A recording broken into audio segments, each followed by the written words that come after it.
po ang Teleradyo Serbisyo. No, sorry. Ito po ang DZMM Radyo Patrol sa 630 at DZMM Teleradyo. Nasanay. Patuloy na magbabalita at maglilingkod. Kasapi po kami ng KBP. Kapisanan ng mga broadcaster ng Pilipinas. Ang oras sa DZMM Radyo Patrol sa 630, 1:37 ng hapon. Connect ka dyan!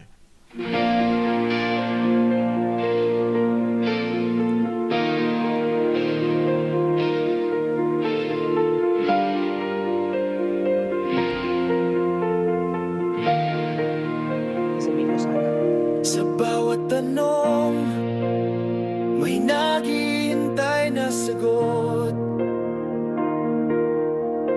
May kwento, may pag-asa sa lahat ng sulok.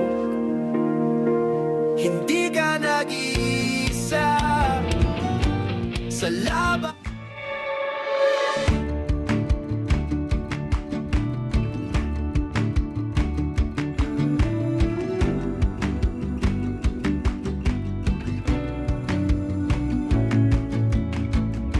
Kasama nyo, handang makinig, handang tumugon at kumonek sa'yo. Connect ka dyan, paman namin. Connect ka dyan, kahit anong gawin. Saan ka man ay kakampi mo kami. Ikaw, ako, tayo'y kapamilya. Connect ka dyan, malinaw ang linya. Ang boses ng bayan dito nagkakaisa. Connect ka dyan. Sina Doktora Luisa at Franco Reyes sa Connect ka dyan!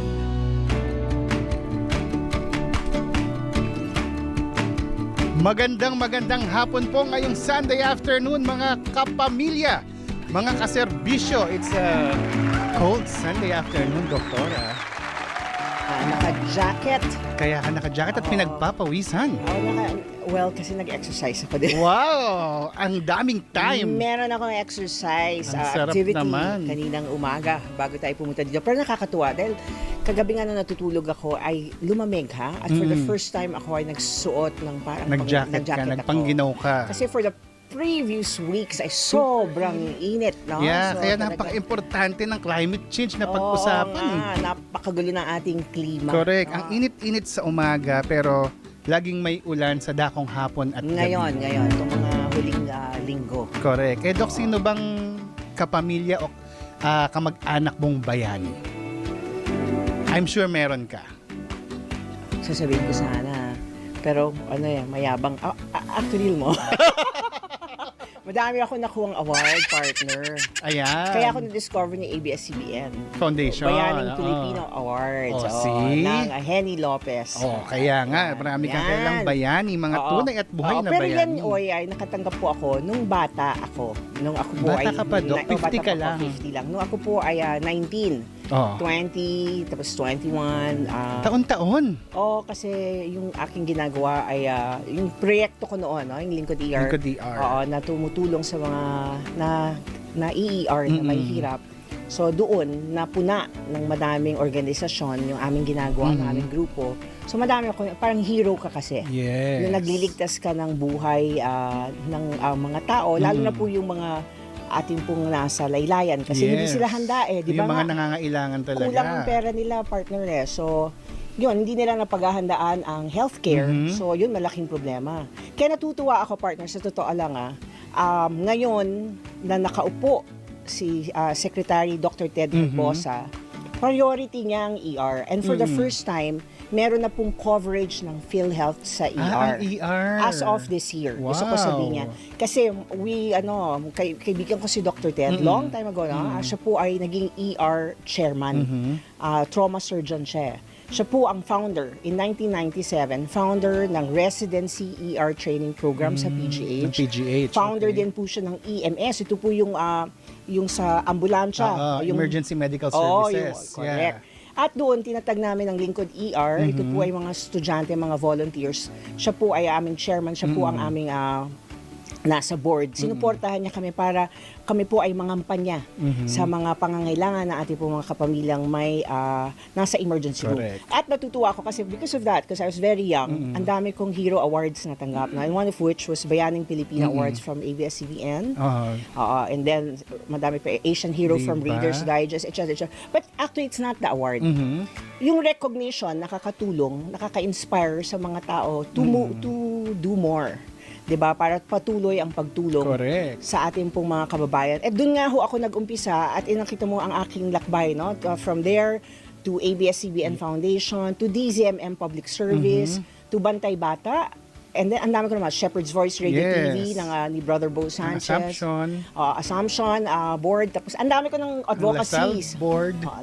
Hindi naman Lasal Board, Lasal representative ng of Barcelona. But ang dami ko na hong nailakbay kasi nga ho, pag nare-recognize yung ating mga tao na nagbibigay ng oras at panahon para sa ating mga kababayan, na-inspire sila to do more. Correct. So yun po ang ating pag-uusapan for this Correct. episode dahil po sa June 12 Ay Independence ating pong Day. Ilang araw na lang Independence yan, Day. di ba? Oo. So mahalaga po kasi na ating pong ginugunita yung inaalala yung ating pong mga naging heroes.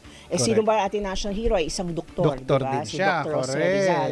At inspiring yan sa aming mga doktor, di ba, partner? But yet, ang dami-dami na nating heroes sa iba-iba hong larangan na kung saan may pangangailangan ng ating Yung kumanta ng 8-8. Hero. talaga. Oh. Bayani.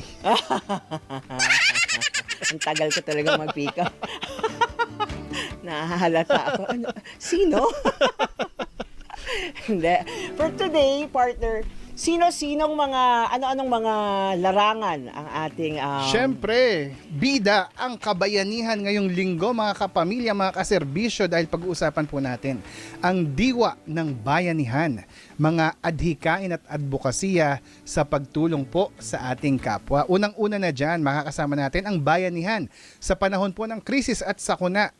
Diyan po si Miss May Ann Mangubos, Communication Specialist po ng Oscar M. Lopez Center. Wow, tama yan. Ito po yung ating mga kapamilya na siya pong tumutulong para po sa ating pag-aaral tungkol po sa Ang klima o galing-galing pala climate nitong changes. OML Center. Oscar Moreno Lopez, OML. Yun inaaral nila kung paano masasagot ang issue nga sa climate change. Science and technology Kumbaga, hindi lang approach. kwento-kwento, usap-usap. Ito Correct. talaga sila po ay gumagawa ng mga programa no, para makatulong. At syempre, ito naman po ang ating po mga bayani pagdating po sa kabuhayan, pagsasanay at tulong sa maliliit na negosyo. Makakasama po natin si Cesar Romualdo Flores.